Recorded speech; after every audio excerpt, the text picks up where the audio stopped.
दोस्तों, वैसे तो हमारे देश भारत में अनेकों त्योहार मनाए जाते हैं, लेकिन दिवाली को देश का सबसे बड़ा त्योहार माना जाता है, जिसकी रौनक नवरात्रि से ही शुरू हो जाती है। त्योहार इतना स्पेशल है कि इसे बच्चों से लेकर बूढ़ों तक हर कोई मनाता है। दशहरे से ही घर से लेकर दुकानों तक पूरे इलाके, शहर, राज्य या यूं कहें पूरे देश को ही सजाया जाता है।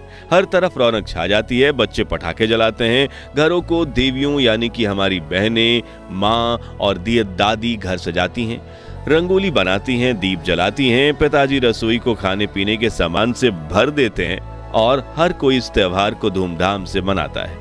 लेकिन 80 और 90 के दशक में एक समय ऐसा भी था जब बच्चों के पास कुछ गिने चुने पटाखे होते थे, घर मिट्टी के होते थे, ख्वाहिशें छोटी होती थीं, लेकिन दिवाली तो तब भी बड़ी शान से मनाई जाती थी। और आज हम आपको दिखाएंगे उस सुनहरे दौर की दिवाली की कुछ यादें जो आपकी आंखों में खुशी के आंसू ला देंगी। 90 के दशक में बच्चों की दिवाली तो दशहरे के दिन से ही शुरू हो जाती थी। रोज शाम मोहल्ले में पटाखों की आवाज गूंज उठती थी। जब बच्चों को स्कूल से दिवाली की 21 से 25 दिन की छुट्टियां मिलती तो वो इतना खुश हो जाते हैं कि उछल कूदते अपने घर की ओर भागते और अपनी सभी किताबों को समेटकर बैग में पैक करके एक तरफ रख देते थे, क्योंकि पढ़ाई का इतना बोझ नहीं होता था कि छुट्टियों में भी पढ़ना पड़े। लेकिन आज के समय में तो बच्चों को एक हफ्ते की छुट्टी मुश्किल से मिलती है, उसमें भी होमवर्क, एक्स्ट्रा ट्यूशन और सेल्फ स्टडी से ही पूरा समय चला जाता है। अगर आप 90s में अपने बचपन को बिता चुके हैं तो आपने भी नट बोल्ट में पटाखे फंसाकर उन्हें पटक पटक कर जरूर फोड़ा होगा। इससे भी मजेदार होता था बर्तन में पटाखे फोड़ना। बच्चे खुले मैदान में पटाखों में आग लगाकर उसके ऊपर बर्तन रखते हुए तुरंत दूर भाग निकलते थे और जब पटाखा फूटे तो बर्तन तेजी से हवा में उछलता था। इस चक्कर में कई बार हमें चोट भी लग जाती थी। तो आपने कौन से बर्तन में पटाखे फोड़े हैं, कमेंट्स में जरूर बताइए। और कुछ खुशकिस्मत बच्चों के पास रोल वाले पटाखे फोड़ने के लिए बंदूक भी होती थी, जिसके साथ बच्चे चोर पुलिस भी खेला करते थे। वहीं कभी कभी बच्चे अपनी कला का इस्तेमाल करके रावण जैसा दिखने वाला पुतला भी बनाया करते थे, जिसमें खूब सारे पटाखे होते थे और सभी दोस्त मिलकर इस रावण को आग लगाते तो घंटों की मेहनत 2 मिनट में फट कर खत्म हो जाती। लेकिन वो 2 मिनट का जो सुकून मिलता वो आज महंगे वीडियो गेम्स भी खेलकर नहीं मिलता है। बच्चों की तरह दिवाली का इंतजार पूरे परिवार को होता था।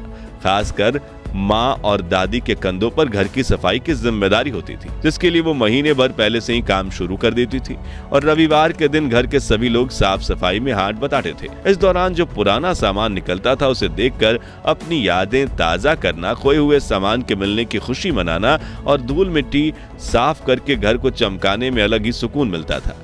वहीं बच्चे बगैर काम के सामान को उठाते और कबाड़ी वाले के पास बेचने चले जाते, जिससे मिले 5 से 10 रुपए से नाश्ता खाते, पटाखे खरीदते या फिर अपने गुल्लक में डाल देते थे। ये वही दौर था जब देश के करोड़ों लोगों के पास कोई बैंक अकाउंट नहीं होता था और मिट्टी से बना गुल्लक घर की शान होता था। और कई बार दिवाली की खुशियों में 4 चांद लगाने के लिए ये गुल्लक अपनी कुर्बानी तक दे देते थे, जिनमें से निकलने वाले पैसे परिवार के लिए नए कपड़े या घर में सजावट की चीजें खरीदने के इस्तेमाल होते थे। मित्रों, घर की सफाई के साथ साथ हमारी दादी, माँ और बहनें घर की दीवारों को भी चमका देती थी। जी हाँ, पुरुषों और बच्चों को साइकिल से लेकर मिट्टी लाने भेजा जाता था और उस मिट्टी को गीला करके महिलाएं अपने कच्चे घरों की दीवारों को लीपा करती थी। वहीं गांव में जिसके पास ईंट और सीमेंट से बना पक्का घर होता था, वो चूने से अपने घर की दीवारों को आज के पेंट की तरह रंगते थे। ये वही चूना था जिसे लगाने से पहले 24 घंटे तक भिगोकर रखना पड़ता था और दीवारों पर चूने की पपड़ी आना तो एक आम बात थी। लेकिन दिवाली से पहले नया चूना लगाकर लोग अपने घर को फिर से एक बार खूबसूरत बना देते थे। लेकिन अब तो मॉडर्न जमाना हो गया है। जी हाँ, अब यहाँ पे काम वाली बाइयां ही साफ सफाई करती हैं। घर की सफाई का काम परिवार वालों के साथ मिलकर वो नहीं करते, बल्कि काम वाली बाई करती है। दीवारों के रंग रोगन भी इतने पक्के हो चुके हैं कि सालों साल वैसे ही रहते हैं और पुराने सामान को फिर से इस्तेमाल करना एक सपने जैसा ही है। अब उस सुहाने दौर में वापस चले तो घर की लिपाई होने के बाद रंग बिरंगी आकृतियों से उन दीवारों को सजाया जाता था। दिवालें 20 दिन पहले ही रोज शाम घर के दिए जलाए जाते थे। कुछ लोग बांस से हैंगिंग लाइट भी बना देते थे, जिसमें दिया रखा जाता था और पूरा घर रोशन होता था। और हम ये सारे दिए खरीदते थे गांव के कुम्हार से, जो दिवाली के त्योहार का पूरे साल इंतजार करते थे और दिवाली आते ही दिन में 16-16 घंटे काम करने के बाद वो सैकड़ों दिए, घड़े और बाकी मिट्टी के बर्तन बनाते थे, जिन्हें लेकर वो मार्केट में एक ठेला लगाते थे और 2 रुपए में 1 दर्जन के लिए दिए बेचा करते थे। दिवाली में घर तो आज भी रोशन होता है, लेकिन रोशनी का स्रोत आग नहीं बल्कि चमकती लाइट्स बन चुकी हैं और मिट्टी के दिए की जगह ले ली है स्टील के दिए ने। दिवाली के पावन अवसर पर गांव और शहर के मार्केट में अलग ही रौनक हुआ करती थी। हर दुकान में भीड़ होती थी, छोटी छोटी चीजें खरीद कर लोगों के चेहरों पर खुशी आ जाती थी। जैसे जैसे दिवाली करीब आती वैसे वैसे घर की सफाई पूरी हो चुकी होती और लोग जश्न मनाने के साथ देवी देवताओं की पूजा करने का तहे दिल से इंतजार करते थे।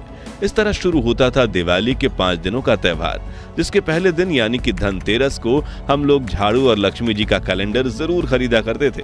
वही माँ और दादी एक छोटी चम्मच ही सही लेकिन बर्तन जरूर खरीदती थी, क्योंकि धनतेरस के दिन बर्तन और आभूषण खरीदने को शुभ माना जाता था। अगले दिन बच्चे अपने माता पिता या दोस्त के साथ पटाखे खरीदने बाजार जाते थे। उन जमानों में मुर्गा, चाप, पटाखे सबसे ज्यादा बिकते थे। वहीं कुछ बच्चे इनकी लड़ी भी खरीदते थे, जिसमें फट फट करते हुए 20 से 50 पटाखे एक साथ फूट जाते थे।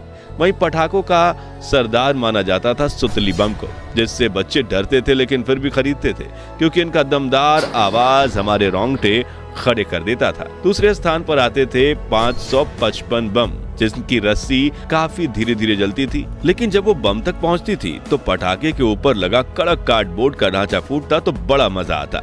वहीं जो बच्चे बड़े पटाखे से डरते थे वो छोटे छोटे सांप वाले पटाखे जलाकर खुश रहते थे, जिसमें एक टैबलेट को आग लगाने पर एक बड़ा सा काला सांप निकलता था, जिसमें बच्चे अपने हाथ भी काले कर बैठते थे। वहीं हमारी बहनें अनार, जलेबी और छुरछुरी जैसे पटाखे जलाकर खुशी से झूम उठती थीं। पटाखों से उनका ख्याल रखने के लिए पिताजी उनके साथ खड़े रहते थे। वहीं दिवाली में हमारी बहनों को रंगोली बनाने में भी काफी मजा आता था। हम भी शाम होने से पहले पास बैठकर उन्हें रंगोली बनाते देखते थे और कई बार खुद भी अपनी कला कारीगरी दिखाने की कोशिश करते थे।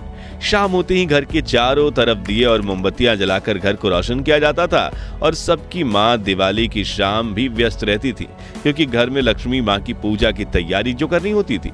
हालांकि ये कहना गलत नहीं होगा कि धनतेरस और दिवाली के दिन हम भारतीय आज भी लक्ष्मी माँ की पूजा पूरी श्रद्धा के साथ करते हैं। उस खुशनुमा दौर में घरों में मिठाई और सैकड़ों व्यंजन बनते थे, जिसमें शक्कर पारे के पकौड़े सबसे ज्यादा लोकप्रिय थे, जिन्हें बड़ी खुशी से उन मेहमानों को परोसा जाता जो दिवाली की शाम हमारे घर आते। जी हाँ, रिश्तेदार और पड़ोसी एक दूसरे को दिवाली की बधाई देने उनके घर जाते थे, साथ बैठकर बातें करते थे और नए साल का इंतजार करते थे। रात के 12 बजे जब नया साल शुरू होता था तो पटाखे की आवाज तेज हो जाती, बच्चे खुशी से झूम उठते और बड़े बुजुर्ग ये प्रार्थना करते कि इस साल परिवार में हर किसी की तरक्की हो।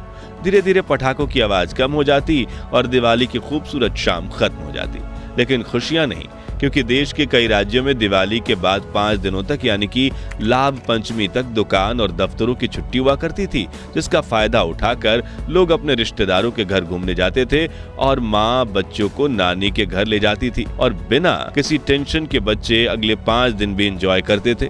नए साल के अगले दिन भाई दूज का त्योहार भी बड़े धूमधाम से मनाया जाता था और ये 5 दिन साल के सबसे सुनहरे 5 दिन होते थे, जिसमें लोग अपने दुखों को भूलकर सिर्फ खुशियां मनाते थे।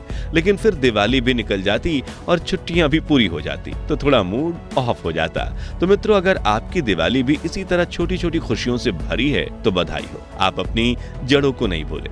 इसी बात पर हमारी तरफ से आप सभी को दिवाली की ढेर सारी शुभकामनाएं और बधाइयां, और आप भी कमेंट बॉक्स में एक दूसरे को हैप्पी दिवाली कहना मत भूलिएगा। इस वीडियो ने आपके बचपन की यादों को ताजा किया हो तो लाइक और शेयर करें। 5100 लाइक्स के लक्ष्य को हासिल करने में हमारी मदद कीजिए और ऐसे ही दिल छू लेने वाले वीडियोस के लिए हमारे चैनल को सब्सक्राइब करके पास वाली घंटी जरूर बजा दीजिए। धन्यवाद।